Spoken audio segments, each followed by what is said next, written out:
G'day, cunts! Welcome to episode number 66 of the Greencast, a podcast by me, Mr. Greentex, where I ramble to myself like a madman in my bedroom.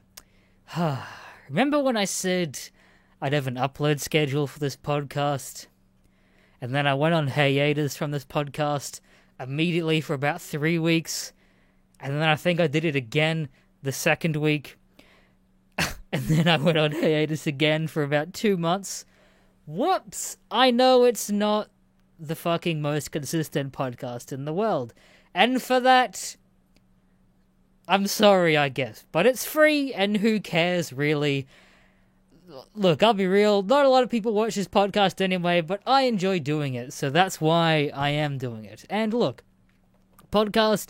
it's helped me quite a lot. I don't know why I'm immediately going into this sort of ramble, but it's helped me a lot personally, just even talking to people for some reason, even though I am looking directly into a camera hole right here. It's kind of helped me bleed out my thoughts.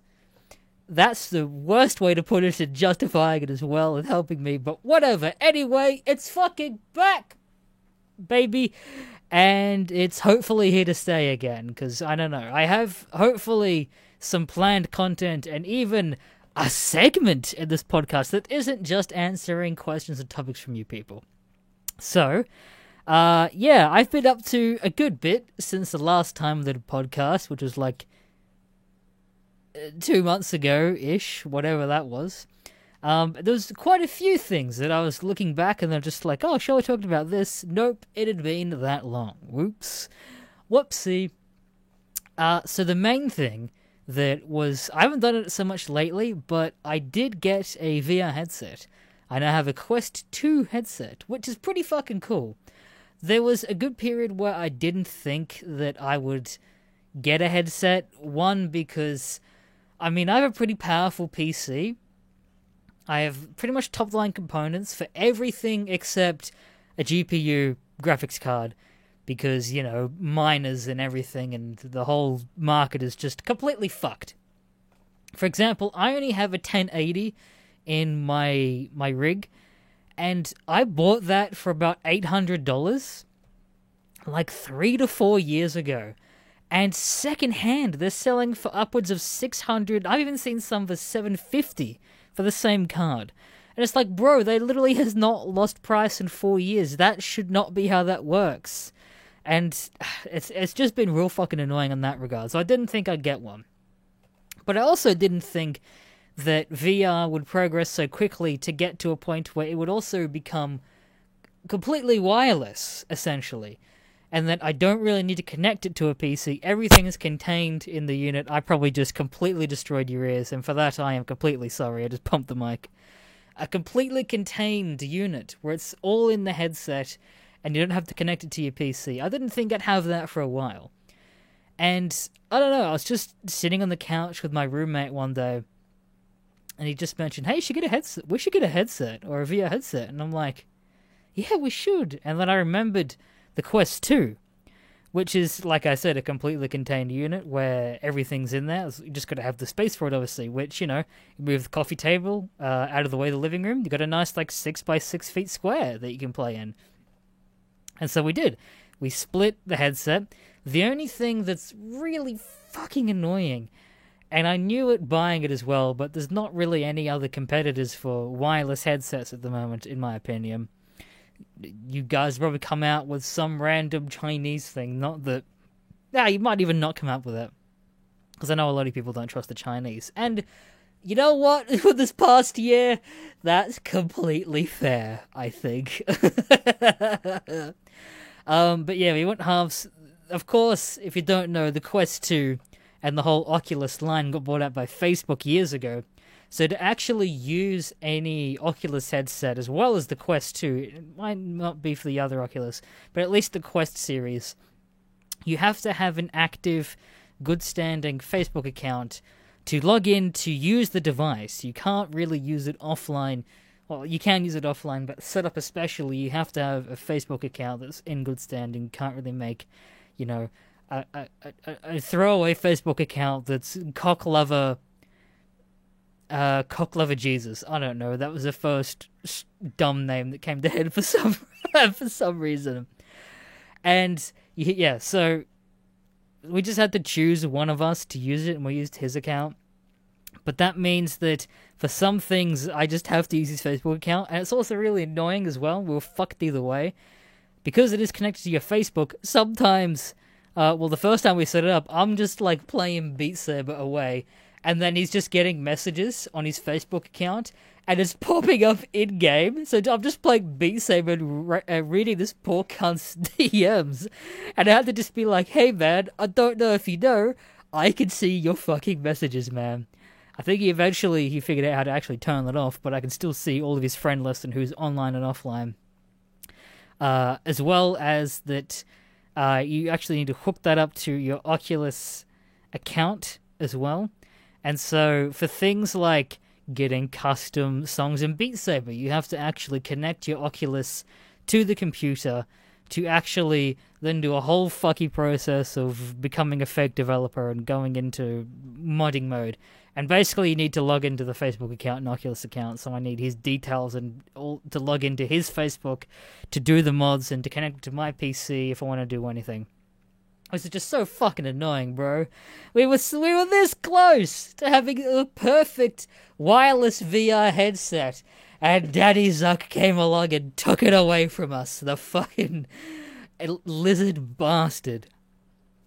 So yeah, I wasn't really that sort of person that gets motion sick from VR stuff as well.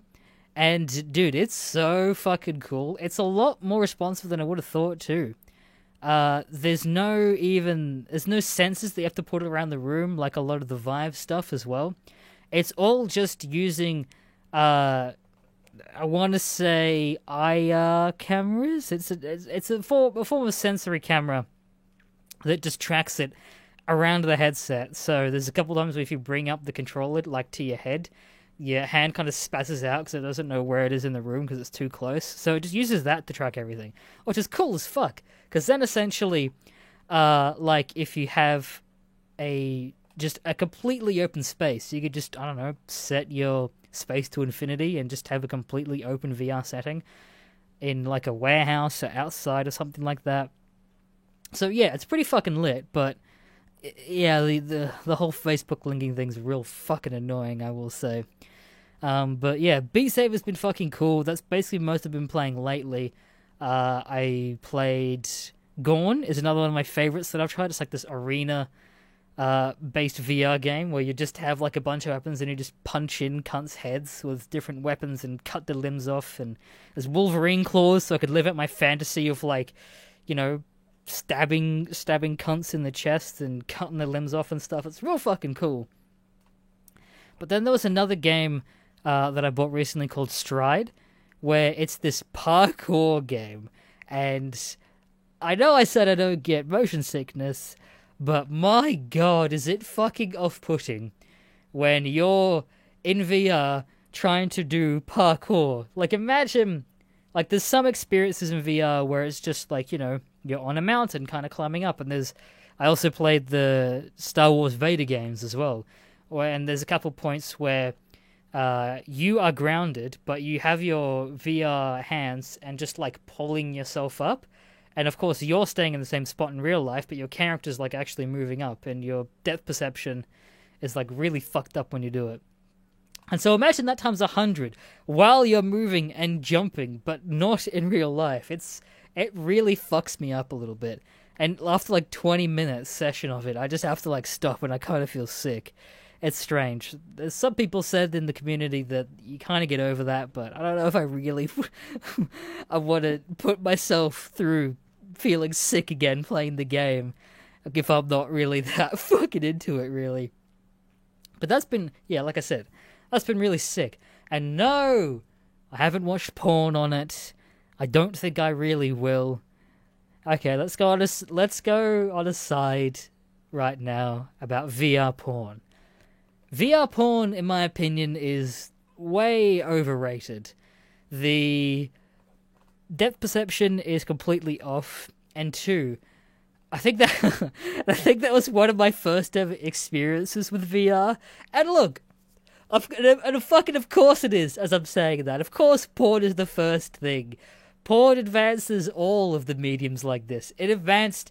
That's the reason why we had DVDs and Blu-rays, and they beat out Betamax and Laserdisc, was because of porn. So of course that's why we're making all these advances in VR. And the first time I tried VR was to try VR porn. I will put it out there. And so, I remember the first time trying it, and the girl was trying to do, like, some foreplay stuff as well, and it fucked up my brain real hard when the chick, like, leant up to the camera real close, and then, like, went to, like, kiss me, or, like, the camera, or, like, the POV of you, and it's just, like, they're right there, and your brain's telling you, whoa, this girl should be kissing you right now, but you can't feel it, and you can't touch it or anything like that. The person, whatever, of the game. And yeah, my brain's just like, what the fuck is happening? And also, yeah, I don't vibe with it, to be honest. It's just... it's too much. It's too much, man. I don't know what else to really say about it than... Yeah, and also, again, you're kind of just... all of VR porn, it's just the man sitting backwards like this while the girl just does whatever. And look,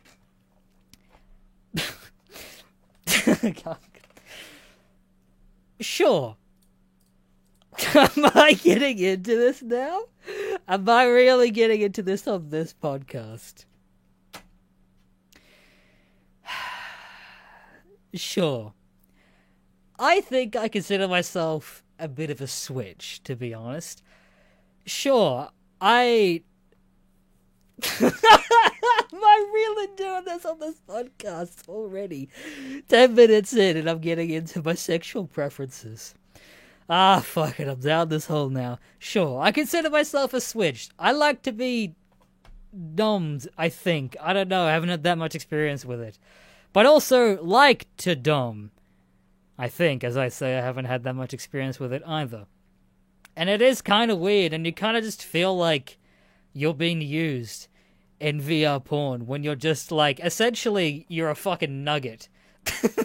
You're just a nugget with a dick, and the girl's just using you, essentially. Which, sure, everyone's been there, they're just like, whatever, just... get this cum out of my dick, bro. It's just the sort of mood that I'm in. I'm not into any just fucking cool titties, man. Just I need to get some fucking clarity, man. I need to get this out of my system. Every man's been there. But yeah, I don't know. I just don't think I'm really into being used as a nugget by some fucking VR thing. I don't expect it for that to go this way, but... ah, well, you're welcome, I guess. Before I get into some other stuff, to update on my channel as well. I've been getting in touch with a bunch of other green text YouTubers recently, and we formed like a little fucking Discord group of green text YouTubers, and just been chatting about, stuff to do with the channel and growing, and hey, what do you think about this thumbnail? What do you think about this title? Do you think this will grow better this way? Da-da-da-da. You know, just genuinely giving each other advice and trying to help each other out and such. And there's a bunch of newer channels now that are getting, like, pretty good views per video. They're getting more views than me. But the subscribers are, like, 13,000, and then they're increasing. I can't name them off the top of my head. I probably can. If you are watching this, I'm sorry. I also just don't watch this content, so don't fucking blame me. I don't watch the content that I make. If that wasn't fucking apparent, with the quality of stuff and the music being loud. I know after this I'm gonna make a fucking how-to with my editors as well. Just be like, music be this level, voice be this level, do not do otherwise as well. So your comments are being heard about that as well. I will say that. But overall, I'm still getting heaps of views a month, like well over 100,000 views a month, and I have been consistently for about the past like 2 to 3 years. But I haven't gained this many subscribers over 3 years, despite getting hundreds of thousands of views per month, millions over each year. Which, sure, I don't make the best content in the world, but the fact that they're getting that many views, and then I'm losing subscribers, and I haven't really gained anything at all. There's something fucky going on here. And I was talking to these guys and trying to get their opinions about what might be fucking happening with my channel here. And we had a look at Social Blade, and there is a bit of a correlation when I uploaded that first ever exposed video about Premium Technology, which you might have realized, and if you have checked my Social Blade, I've privated that video, which Social Blade counts as deleting it, and so there's a dip of 1.5 million views. So what was happening, we think, is that video got uploaded, got a nice spike of about 5k subscribers, something like that. And I was on a track gaining subscribers as well before that. Still gaining views before that as well, on a little bit more of a trajectory. Oh, sorry. I ate like 2 hours ago and I'm still a bit bloated for whatever fucking reason. And look, that video gave me a shit ton of engagement. Great engagement. Got me 1 million views. That single video has made me the most amount of money out of any other video, and probably will for ages, unless I cook up some other viral thing, which I am actually working on sometime soon. And basically, that was also my most disliked video on my channel by quite a large margin. I think it had like a 30 or 40% like ratio, which is fucking horrid in the scheme of YouTube. Anything under 90 or 80 is considered like, ooh, that's a bit controversial, but 40, whoo! You must have done something kind of fucky there, which I basically shouted on an entire genre of YouTube and called out all these people, and then got a shit ton of comments. If you don't know, I'll just be like, this guy just learned how to swear, and he is just making fun of a thing because he can't do it himself. When I was trying to be like, hey, these guys are gaining the system, that's fucked. And also, they're not really doing anything, and they're just making waste in the middle of a fucking forest. And yeah, sure, I did that video off the cuff, and there were quite a few swear words in there, or what a lot of people were saying. This guy cusses a lot, which, if you're using the word cuss unironically, bro, you're no older than 15, so shut the fuck up. But yeah, it got dislike bombed to fucking hell, and you could see that my subscribers pretty much, like, overnight, like, dipped, and I didn't really get... I did gain some subscribers that month, but the following months and the months after that, I just gained no subscribers. Or if you do see it, it went from, like, couple thousand to, like, 400 to 200 to negative to 0 to 0 to 0, and then it might dip to, like, 100, and then to 0, and then it's basically doing that for, like, 2 years. So what we think happened is that video got so much bad engagement on the channel that it put the whole fucking thing into the side of the algorithm that said, oh, this guy's getting bad engagement. Let's not push him to new subscribers and new people that might subscribe to him because, oh, look at how badly this video did. And so that's why that video is fucking gone, because I'm hoping... And that's a big fucking hope, and I think they might be onto something, that if I do remove that, then hopefully I will get back into the algorithm again and see that my like ratio was a lot fucking higher now. Like, I think the average like ratio on my videos now was like 95 to 98, something like that now. A lot fucking higher than 40%, I will say that for fucking sure. And so... with that change, like I said, it should get me back in the algorithm, get me back in there, and should help put me back into getting subscribers again. Because, fuck's sake, I'm at like... I was at like 74, on borderline 75. I'm like 73.5 right now subscribers.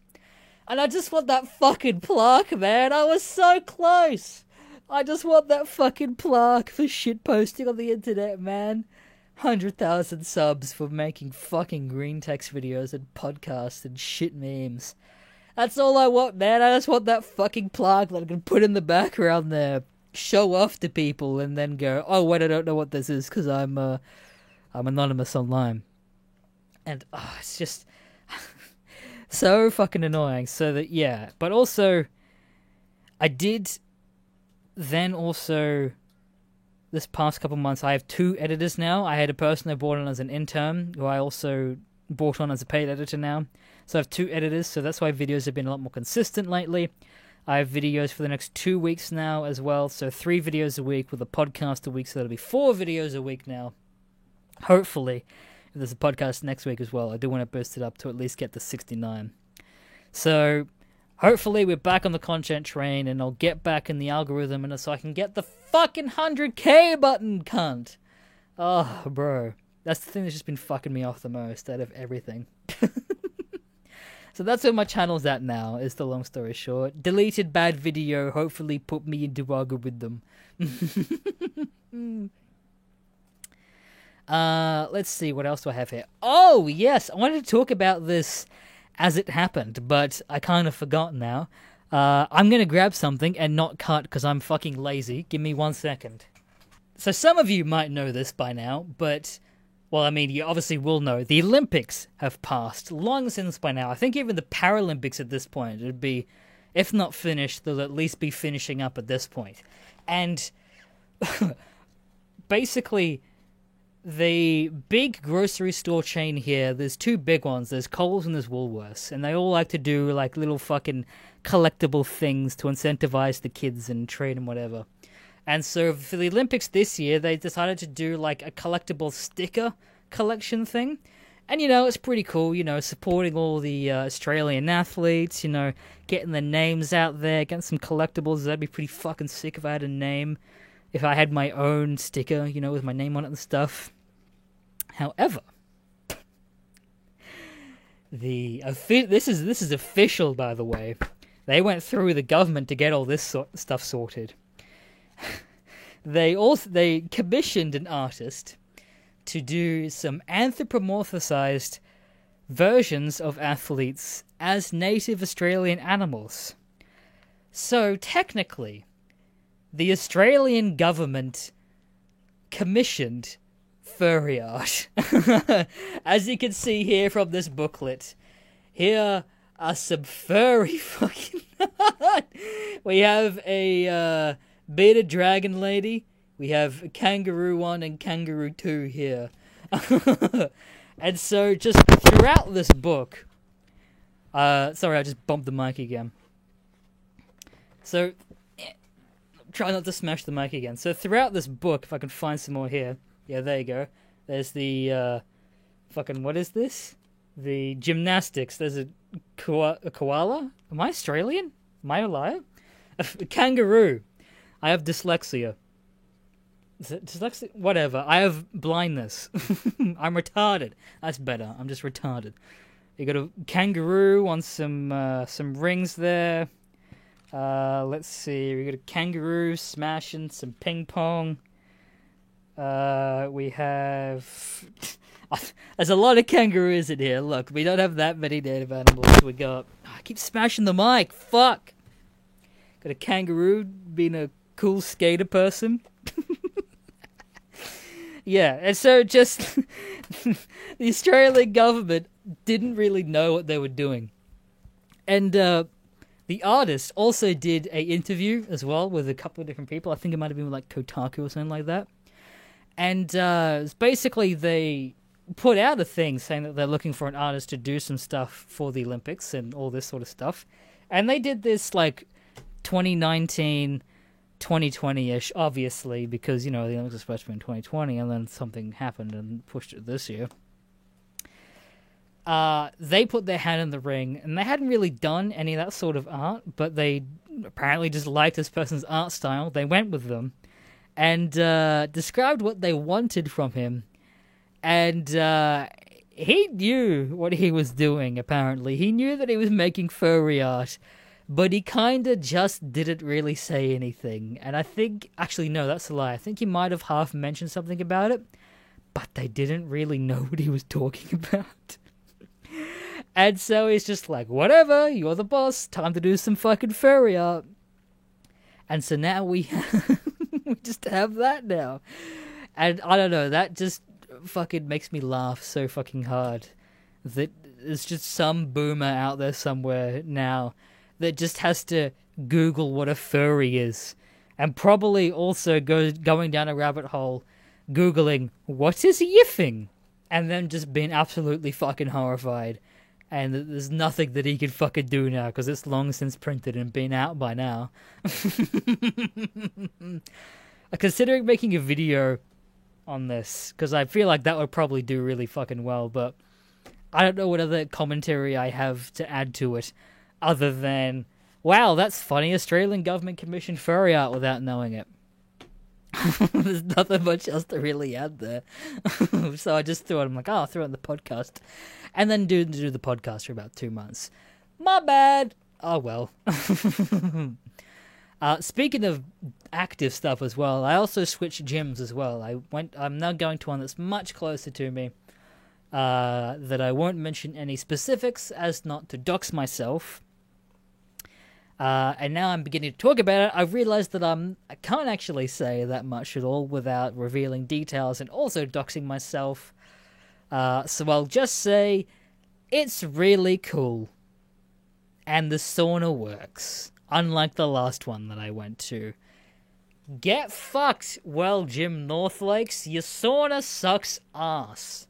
I can say that now because I don't go there anymore and don't really live anywhere close. And I'll be real, I half signed up to the other gym because the girl I was seeing at the time lived really close and gave me an excuse to drop in a lot. And then we broke up. And then I was just fucked, driving 25 minutes or so to fucking North Lakes all the way away from me. All because a girl.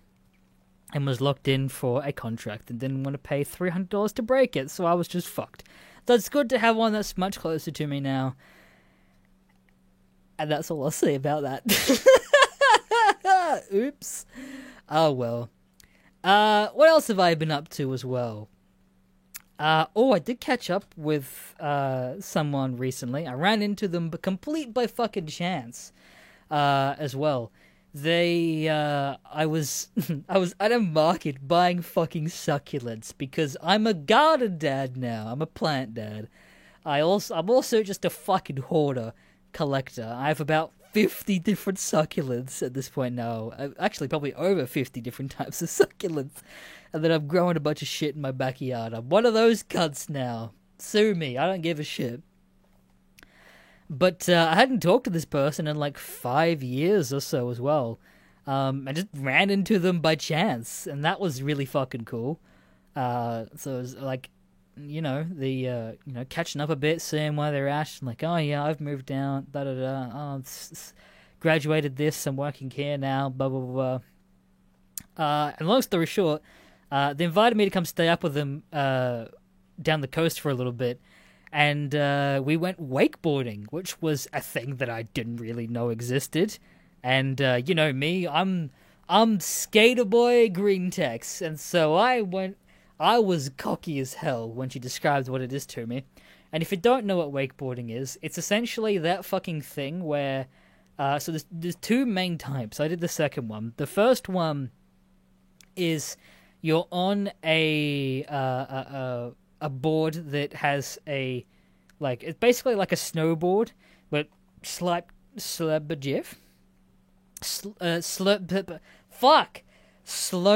slightly different to a snowboard, so cut through the ocean a little bit better.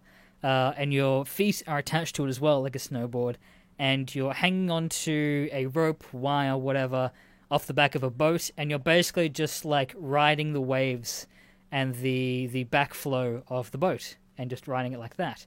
The second type, which is what I did with her, is we went to this park down the coast that is basically on this giant lake with some ramps and some stuff, and there's just a giant oval cable that just like pulls you along on this giant pulley system with a giant motor. So it pulls you along at like high speeds along this lake, and then you can do jumps while holding on to it as well. She's obviously been doing it a lot longer than me. I say that she's probably only been doing it for like maybe 6 months or so, I think she said. Either way, she's like doing fucking flips and shit, looking cool as hell.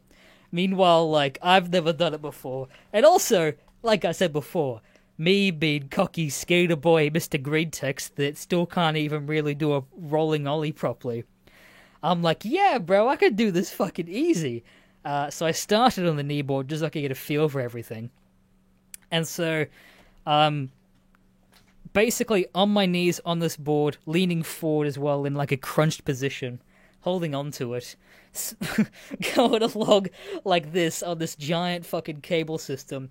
And it was pretty fucking cool. I looked lame as fuck. I think she filmed me as well while going around. I looked lame as fuck in the little fucking hunched over position, holding onto this cable, taking the fucking corners of everything as well. But it felt fucking fast too. I want to say like... I'd probably ask her as well how fast it was. I actually don't know. I want to say like 60 kilometers. I don't know what that is in your freedom per meters, freedom per feet. Get fucked, go look it up yourself. So maybe about 60 kilometers an hour, I'm just fucking going along like that. And I would get to the first turn, I'd do that alright. The second turn, I'd do okay. The third turn was the one I never got fucking past on the kneeboard because I'd just take it a little bit. You're supposed to try and take the corners a little bit so you don't like fully just throw yourself out and like swing out of it. I don't know if I'm describing that well at all. Yeah, basically you want to take the corners a little bit more so it doesn't like jerk you. However, I couldn't manage to fucking steer it fast enough, and so as it would go around the corner, the line would have some slack to it. So as it would take the corner, it would yank me, and so as I go around, it'd just like yank me and just throw me off the fucking thing. And going 60 kilometers as well, I'm just thrown off the board doing fucking like cartwheels in the fucking like drinking the lake water too of who knows what the fuck is in there. And then just kind of lying back there, just like, ow, that fucking hurt. Because you're just skipping the top of the water at that point, too. So I think I did that like 3 times before she was just like, oh yeah, you should try the standing board now. And I'm like, okay, yeah, I got this. And so the ones that they had on the park, too, like, she's got her own fucking, like, board that she's bought for herself. So I had to use one of the ones that's provided there, which is just a thing where it's just like a slightly smaller version as well that just has like attached slides to it that you just put your feet into and hope for the best that they don't come out.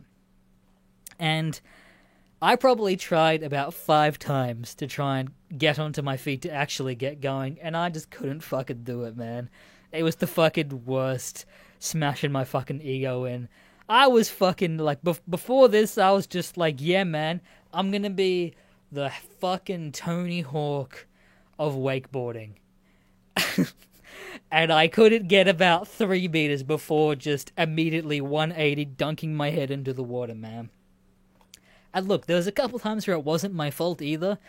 As I'm trying to get advice as well, you know, as the guy who's running it as well, the way to actually get onto it is there's, obviously because it's in a loop, if someone bails, the line is just like floating around. It'll catch itself there, and then the people running it will just like hand it to you, and then you just have to be ready. There's a timer as you see it come around, and then it just like immediately yanks you, pulls you out, and then off you go. Yanks and pulls you off. What the fuck? So you just have to be like ready for it as well. Have it right at your thigh. Have like your elbows by your chest and be prepared to like pull it up and like turn the board around and have your board in the water. And so I'm trying to get advice from him at one point, and then as he's like talking to me, I don't realize, and neither does he, that it's about to pull me. So mid-sentence, he's just like, yeah, man, just have this. And I'm like, bop! As I'm just fucking pulled off mid-sentence and just thrown into the water. And of course, I'm holding on like real fucking tight as well. And just like, yeah, man, fucking, you know, tense your muscles, do this. As I'm just like, burp! So I'm just immediately, again, just fucking eating the water in front of everybody. Eating the water, drinking the water. And then just sadly paddling back over to to the pier where I could pull myself up with the fucking board on the other side too. And by that point, I think that was the last time as well, because I was not prepared at all, I felt a click in my shoulder. And then my shoulder that continued to hurt for the rest of the day. And I decided, you know what? That'll do me today. I would like to be able to use my shoulder the rest of my life. Maybe wakeboarding quite isn't for me. Saying that, though, she did convince me to get a little pass that I can go back another time and just scan this in and just immediately do it that day. That might even run out by now, I'm not 100% sure. Either way, I think I'm willing to give wakeboarding maybe 1 or 2 more chances before I'm like, you know what? Not for me. I don't really want to do this. But yeah, you need like a lot of like abdominal and like upper body strength to do it as well, which I have a good bit, and I've been working on that, especially my cardio, but it's just like a whole other level. And, you know, I mean, like, I'm also like 93, 94 kilos, where she's like, I don't know, like 50, 55 kilos. Like, it's like a little bit skewed here, a little bit, giving each other. There's a little bit of a threshold with the abdominal and upper body strength that you need to do everything. But yeah, for the rest of the day, I just watched her fucking doing like spins and 360s and backflips and shit. Real fucking cool.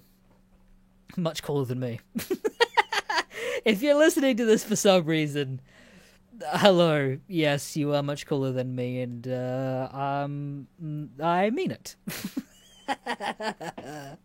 Oh, speaking of as well, I saw Luke Kidgel and his stand-up show this past Sunday as well, and tried to get him on the podcast, but the poor bastard, his show this year is called On the Run, and my god, has it never been more relevant than it is this year, because obviously he tried to do this tour last year, and the whole On the Run meme is just like, he's killing at shows, he's doing so well that the police is after him.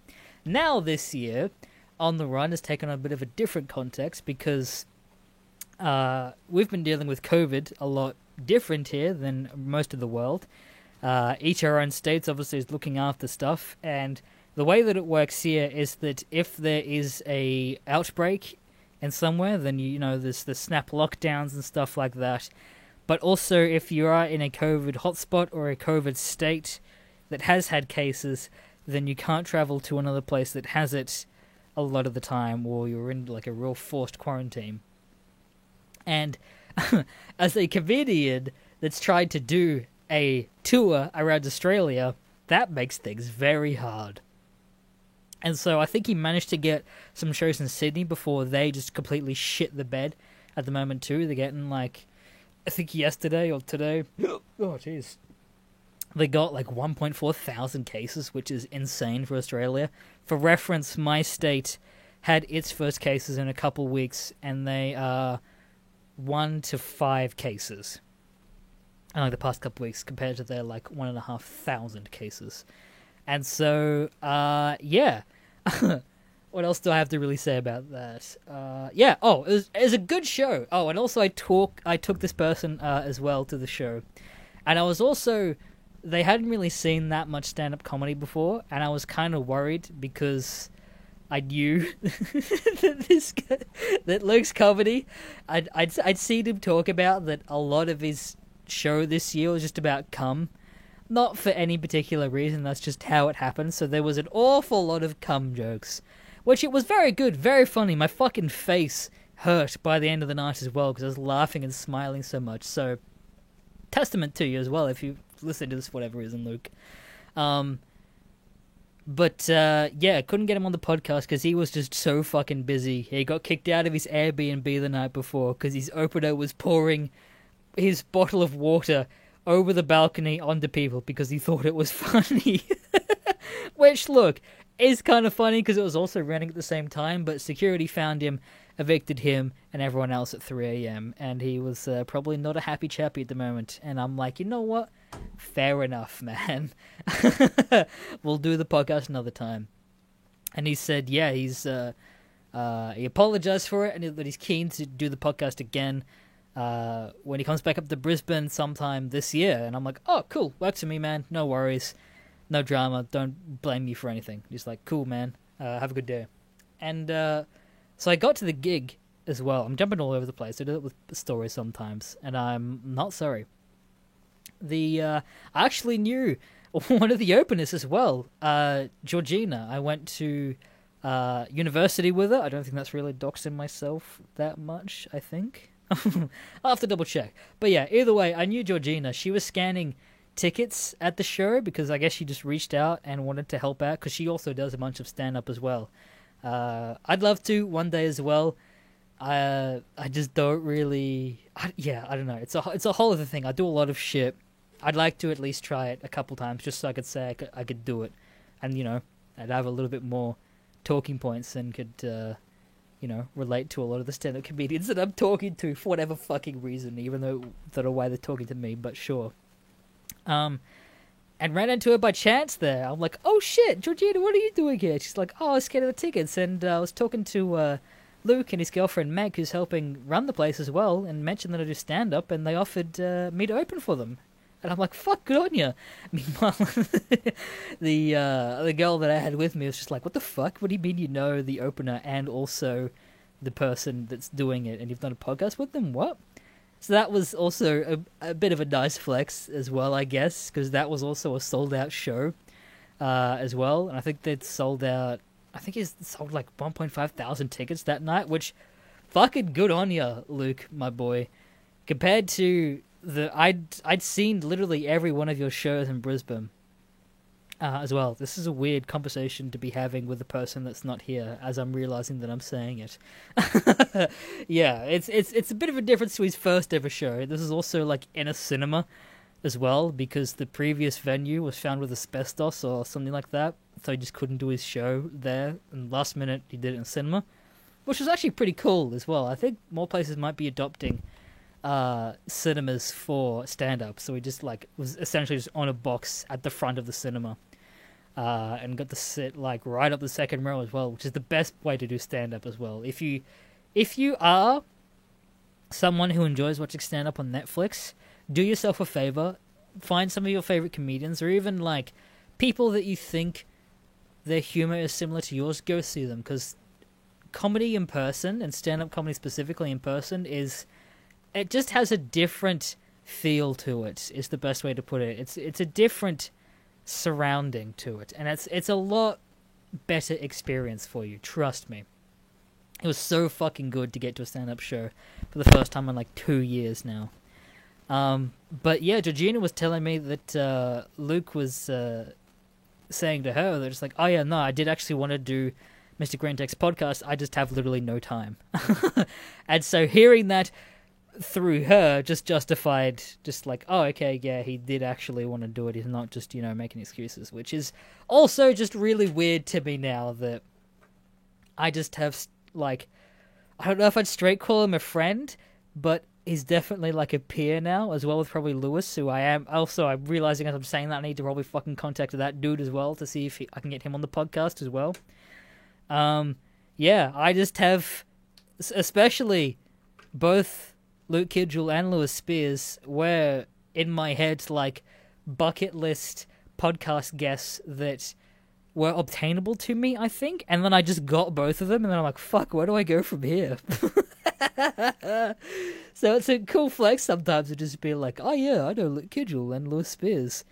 Yeah, and also that was, cool flex to her as well, I guess. But, yeah, that was that. Alright, I think I've gotten through pretty much everything on my list here. Yep. Alright, cool. Alright, so let's get into the new segment of this podcast, which I realize I've not fucking named. But for now, I'm just going to call it, weird news, weird things happening around the world for some reason. And so I literally just Googled, like, strange and weird news, and then clicked on headlines that sounded interesting to me and want to know more. So this is just essentially clickbait the segment. but it sounds kind of funny, and we'll see how it goes, and, let me know if you actually like it as well. So I've got 3 picked out here that sounded retarded, so I'm going to read them out, and we can experience them together. So first, we have here, landlord's pet clause in contract with additional rent leaves tenants baffled. So it says, it states that consent for pets will be the default position, and the landlords will have to object in writing within 28 days. Padding. Here we go. The contract reads, additional rent. The landlord may consider the placement of the pet at the property. Where the landlord has approved the placement of pets, the following fees will apply. Each additional value will be added to the monthly rental amount. £10 per centimetre per calendar month for caged pets, e.g. hamsters. £10 per centimetre for pets that will be kept externally to the house in garden, e.g. guinea pigs. £25 per centimetre for pets that will be roaming in the house, cats, dogs, house rabbits, snakes. People are left divided over the clause, as some branded it extortionate, while others said it was a good price to pay, where it can be difficult to find a landlord who will accept pets at all. So basically you just pay per centimetre? What a strange way to justify it as well. What the hell? £25 per centimetre for pets that will be roaming. Sorry? Per CM. Oh, per calendar month. Never mind. I'm retarded. Look. That's not the worst. But also just include that in the price. Why do you have to... That's my biggest question, is why? It's £25 is the biggest price here. Why not just include that in the fucking rent, bro? Why do you have to make such a song and dance about, if you have if you have a cat in the house, that'll be an extra £25 a month, mate. It's what do you mean? What do you think that's going to cover? If you have a place that you're renting and you're scared that the cat is going to fuck up the place with its piss or whatever, I'm pretty sure steam cleaning the carpets is going to cost a little bit more than however long they're living there. Or are you just going to put aside that money for cleaning fees after they move out? That's such a strange way to go about saying, we're a pet-friendly property. Just include that in the price. But also, yeah, it is kind of funny. I do wonder, because it says caged animals here. Or for pet caged hamsters. I wonder if I would get charged if I had, say, a goldfish, for example. Because if it's caged, it's not really moving anywhere. Fair enough if it's roaming outside, kind of. But yeah, I think it'd be funny to see what he would think about a goldfish. Alright, what is the other ones that we have here? We have... oh yeah, here we go. Duck trained to speak in Australian herd, muttering, "You bloody fool," in clip. Now, it actually does have attached sound to it, and I am so keen to hear that here. Alright, so I'm going to play this now.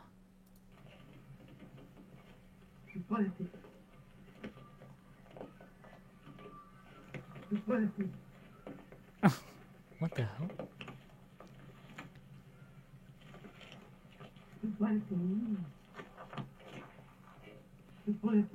Oh.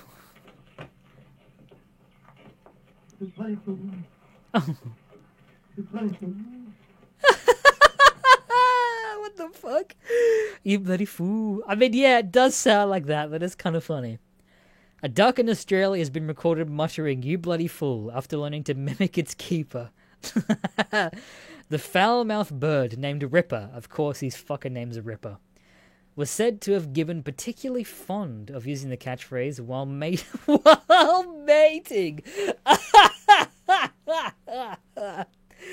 Imagine that. You're rooting someone, or you're fucking someone, for anyone else that is outside of Australia. You're in the middle of fucking while just saying, "Yeah, you bloody fool. Yeah, you bloody fool." Oh, that's so good. What the fuck? The bird that has been caught red-hand-reared. what a strange phrase, has been hand-reared, also learned to repeat the sound of its aviary doors opening and shutting. The talking duck from Canberra, who lived more than 30 years ago, is believed to be the first documented account of species mimicking human speech. Why is this coming up now if it died 30 years ago? What the fuck?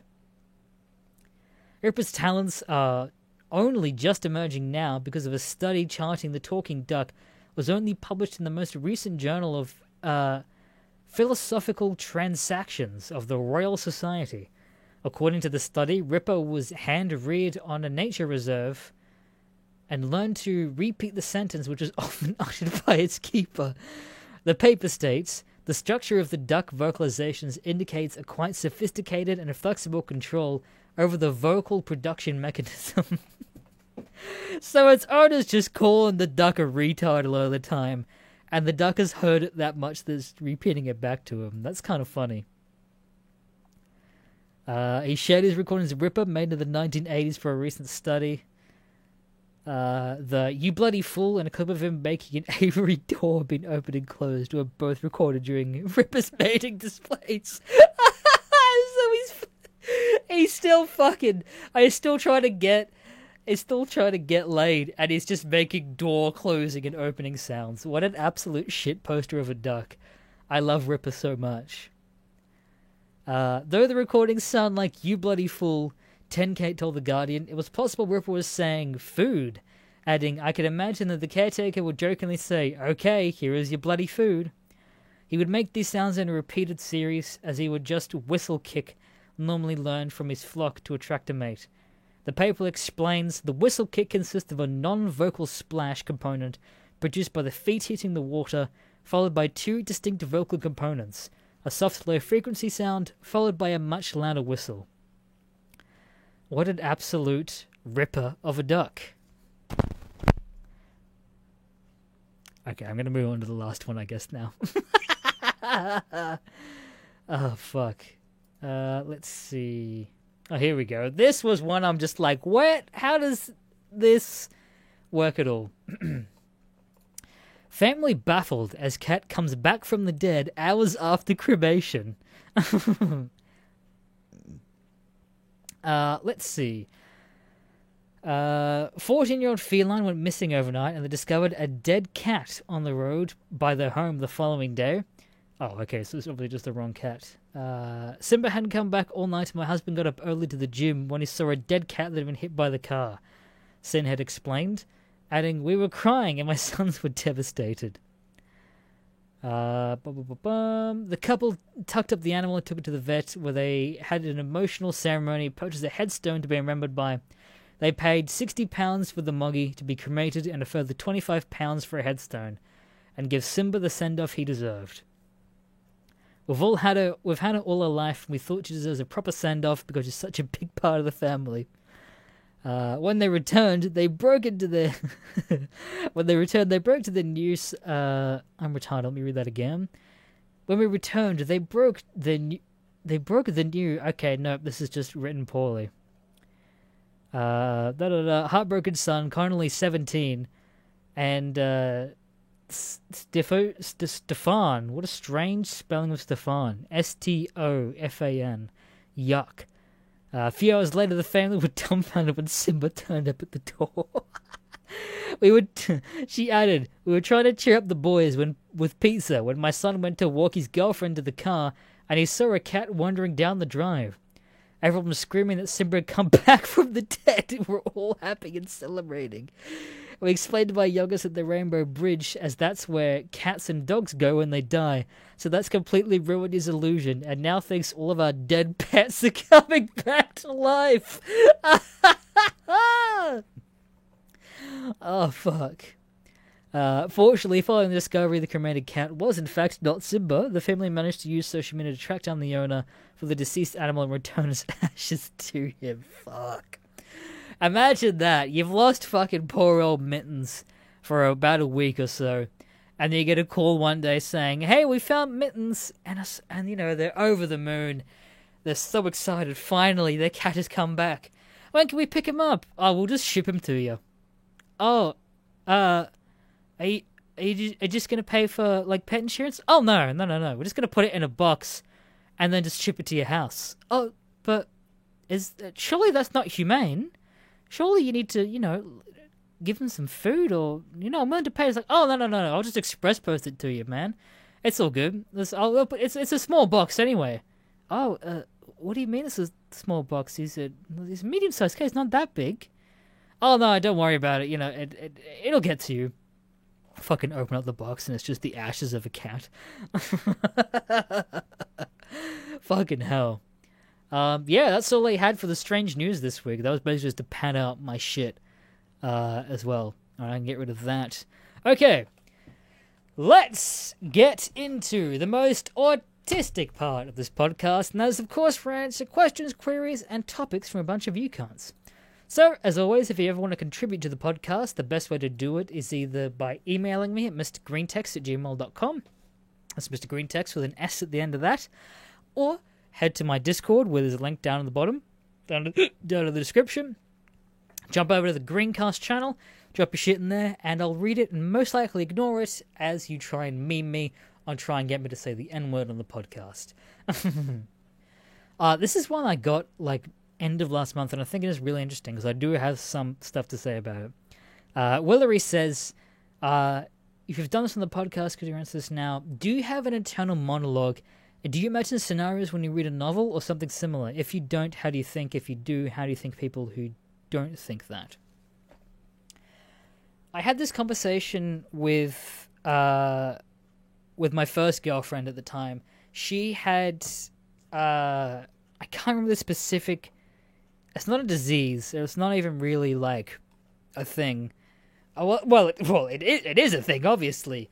But they couldn't mentally picture things in their mind, and that kind of shattered my world a little bit. And I couldn't really begin to comprehend how they couldn't really work like that. Like I said, for example, okay, so let me give this example for you guys. If I said, imagine a black, empty, void space, and now imagine a table in that space that's white, with some sort of drape over it, and an apple in the middle of it, could you tell me what color the apple is? Could you imagine what sort of design that table is? Or what color the cloth might be? Like, if you can think of, any color, or you can picture that in your mind, then I'd think you're normal, but there is a specific thing where you can't picture things in your mind like that. And that kind of blew my mind. And I remember trying to help them one day with this outro animation thing, and they were just kind of playing around with a lot of things. And I'm like, oh, let me just try and help you do this. And oh, I don't know what I want, but I'll know when I see it. And I'm like, oh, do you not know what you're trying to do? She's like, no, I can't picture it. I can't picture things. And I'm like, what the fuck do you mean? So that was a whole fucking rabbit hole, and if you didn't know about that, you're welcome now. But I also very much do have an internal monologue. I'm constantly talking to myself as well. My roommate can attest to that as well. I love talking to myself. I think that it's healthy to talk to yourself as well. Obviously, there is a point you're not constantly talking to yourself, but there's a lot of times I'm just like, what are you doing, you fucking retard? Talking to myself or whatever, cursing myself out, or just trying to think and say things out loud works a lot better sometimes as well. But I definitely do have an internal monologue. I don't really know. It's kind of one of those things, with glasses, for example. I couldn't really imagine what it would be like to have blurry vision or need glasses, because I've never needed glasses before. Or someone who has always had blurry vision and never had sharp vision. They just assumed that's what everyone else had, because they never really, talked about it. They just assumed it would be like that. So I don't know if I can really imagine what it would be like to not have an internal monologue, I guess. Striker asks, have you ever shat your pants? I don't know if I told the story on the podcast. It's not... The TLDR, no. Obviously, you get that window between 0 to 5, and I'd say 80 to whatever age. You get that window, you can shit your pants freely, however much you want. But that, 5 to 79, you shouldn't be shitting your pants, unless you have some sort of condition. I think I have a thing called irritable bowel syndrome or dumping gut syndrome because I shit a lot. Granted, my fucking diet is not the best in the world.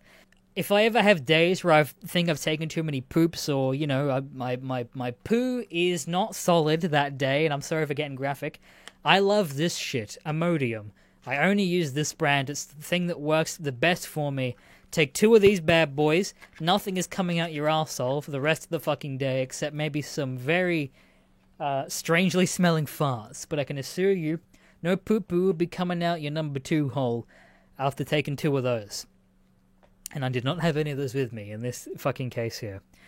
And I have a system that I like to call the wave system as well. Wave 1 is just like, you just feel the immediate need to like kind of poop. If you ignore it, it can kind of just go away. Wave 2 is just like, hey man, you should probably think about where the toilets are as well, just in case. But you can still kind of ignore that as well. Wave 3 is just like, hey man, you should probably be by a toilet just in case, because it's probably well on its way by then. Wave 4 is the you have 30 seconds before shit is coming out your asshole wave. And so I was out camping with some friends at this point, and we wanted to go to a waterfall that was near this campsite, and we took the 4-wheel drive all the way up, and we basically arrived, and I'm like, oh, I'm feeling the need to shit on the way up, essentially. And I'm like, oh, yeah, I'm about on wave 1 right now. It's manageable.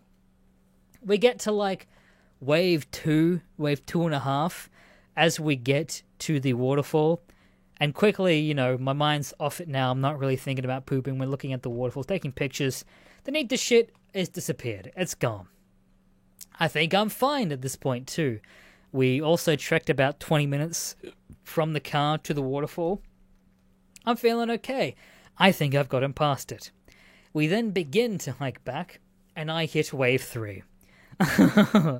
And I can feel it. I'm like, ooh, it's getting close. I really should probably start running sometime soon, or else I'm fucked. And my friend says to me, hey, I have toilet paper in the car. I don't know if there's any toilets nearby, but, it's there. And I'm like, I'm okay, man. I think I should make it. I didn't make it. Wave 4 then hit me about halfway through the track. And as I said, wave 4 is, hey man, there's shit coming out your ass in the next 30 seconds, whether you like it or not. And so in that moment, I had to make a decision. I either shit my pants or I'm shitting somewhere around me. And so I'm quickly darting and looking around, and I just look and find the tree with the biggest trunk, and I just fucking sprint off the hiking trail, and then just pull my dax down and then just shit behind the tree. And it just all just like, I won't go into that much graphic detail because I'm already describing me shitting in a forest.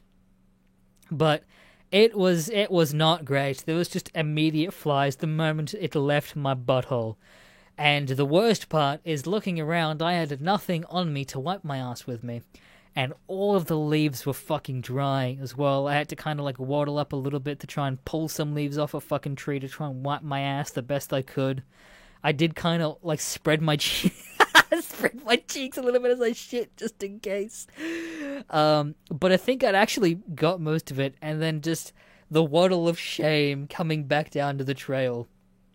And I guess shitting a bit more when I get back to camp in the actual like toilet site as well. That is the closest I've ever coming to shitting my pants, and I think that's only happened like maybe twice.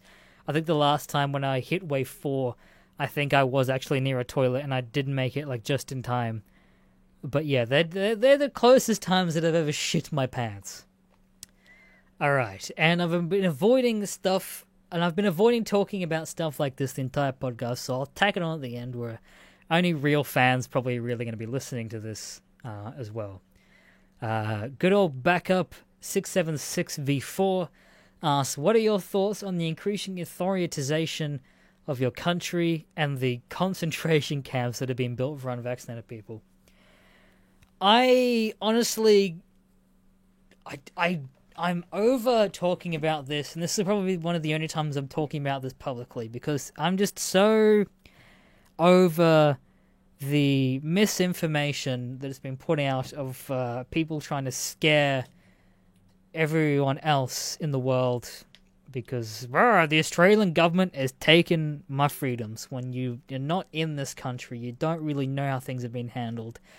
You're pulling stuff from media sources that are outside of Australia that have biases and everything. And of course, as a person myself, I'm about to give my opinion, so I will have my own biases as well. But sure, I'm talking about specifically the COVID situation. I'm not talking about the bill that's recently passed. I'm not big brain enough to really talk about that. Go watch Lewis Spears' video. Go watch Friendly Jordan's podcast about that, because they will explain it and talk about it better than I will. But regarding the COVID situation here, we, as an island, okay, so it goes back originally to our Prime Minister, who's just a fucking dropkick retard. As we are an island, he decided that it's not a race and we don't need to get vaccinated as fast as other countries around the world because we can control our borders to other countries a lot easier because we are an island. And then we had cases, and then they spread like wildfire, and we got fucked pretty hard because we got fucked pretty reasonably because we had no vaccines here. And so it very much happened pretty quickly where each state quickly took over their own rules and they look after everything with tracing and everything like that. And so because we didn't have any vaccines to try and help stop the spread of COVID, we implemented a thing called the COVID check-in app. So if you go to a place like the grocery store, for example, whip out your phone, scan the QR code, check in the place that you're going. So that way, if there is someone that is COVID positive that goes to any of these places in the specific time periods, you can go get tested for COVID to see if you do actually catch it and you can be safe. If you do, then you go into quarantine, you help stop the spread. Pretty reasonable, I think. And it just fucking annoys me to no end, especially like boomers especially. I've only seen it a couple times in real life, people refusing to sign in because they're just like, oh, you don't need to know where I am, taking away my freedom. And it's just like, okay, man, do you use Google Maps? Because that's tracking you all the time anyway. You don't think Facebook's fucking tracking your shit at this point anyway either. You've lost all that ages ago, man. It's better for the community this way, in my opinion, until we can eventually get to a point where we get vaccinated. So, saying that, if you are caught with COVID, you do need to quarantine for at least 2 weeks. So the other big thing that's been fucking us really hard is that the quarantine facilities and designated hotels that we've had, a lot of the times in this past year have been in, like, very densely populated CBDs. So if a leak gets out, it's just out there in the city, can spread very quickly, very easily. So now they're building a lot more remote quarantine facilities, like in South Australia, for example, that are, closer to the airport, whereas further away from most civilizations so that they can stop the spread and control it a lot easier. There have been a few cases here where people have escaping quarantine. There was a case in Darwin a couple months ago where a man tied bed sheets so he could escape, spreaded COVID, people died. So I think it's kind of fair that, try and get it away from that and, stop people. So there is a new system implemented in South Australia in these quarantine facilities where police check up on you to make sure that you haven't left anywhere so you can stop the spread of COVID, as well as they are trialing, it's not fully implemented yet as far as I know, facial recognition just to make sure that, again, you are there so they don't constantly have to be wasting police resources, checking up that making sure everyone is there, just trying to do their part to maintain the spread of COVID. To the opposite, to make sure they don't spread COVID. The other thing, like I said, is because we didn't get vaccines before, it's been a real fucking struggle to get it out here. We only had AstraZeneca here not that long ago. We had it around about the end of last year. However, there were a few cases, like 1 in 1,000 to like 1 in 10,000.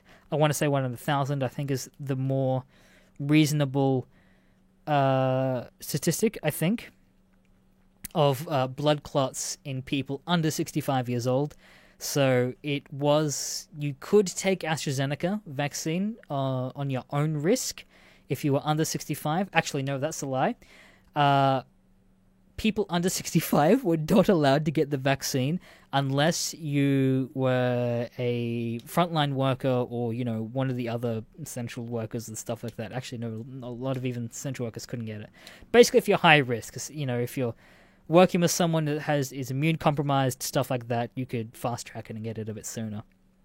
We got Pfizer as well, not that long ago. Thank you, Kevin Rudd, for getting us a bunch more vaccines out to Australia as well. And it was literally only the beginning of last month that it opened for people under 40 years old were eligible to get the vaccine. Obviously, we could get AstraZeneca at this point now, but there would be a lot of GPs that would just refuse to give it to you if you were under 45 years old. Or they would. You just have to sign a lot of stuff to say that, they're obviously not accountable if anything happens. Obviously, there hasn't been anything with Pfizer. And now, finally, I'm only just now getting my first vaccine dose of Pfizer next Sunday. I'm currently scheduled in to get it. So it's been this long now where I've only just been able to get a book in a thing because people keep saying, just get vaccinated. I literally can't. I've been trying so hard to try and book in an appointment somewhere. We're just so not short-staffed. We're in such short supply of vaccines that it's been almost impossible to try and get an appointment in anywhere within like a 50-kilometer radius. And, I only just got it because my roommate was just like, hey, I'm on it right now. This place has some spots free. Book it in. And I'm like, okay, cool. I'm going to cancel this one.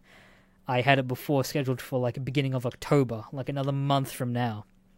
So I fast-tracked it to like next week, so we had some stuff open up. So that's that with that. Overall, I think it is a good thing. You're up yourself if...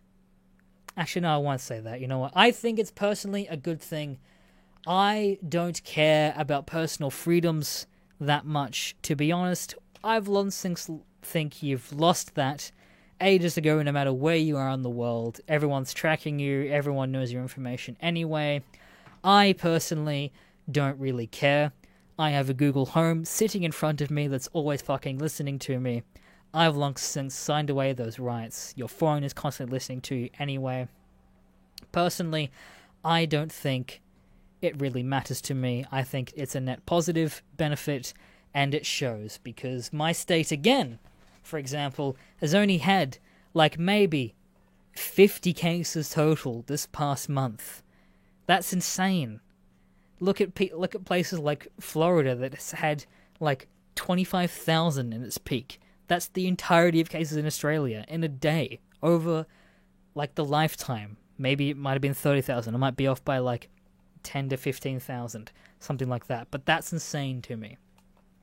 But that's just my opinion. You're allowed to have your own other opinion, but, that's just how I feel about that. Bit of a longer podcast this week. I'm going to end it there. If you, you know what, whatever. Give me your opinions. It'll be good for engagement anyway for the podcast. Who cares? What do you think of that here, now that I've given you a bit more context about the situation in Australia? Please do let me know. Include the word vaccine. That way I know you made it all the way to this podcast. And I'll give it a little heart. I don't really give a shit about what your opinion is. If it has the word vaccine in it, I'll heart your comment. That's all I have to say. Thanks for watching and listening. I'll catch you later, cunts.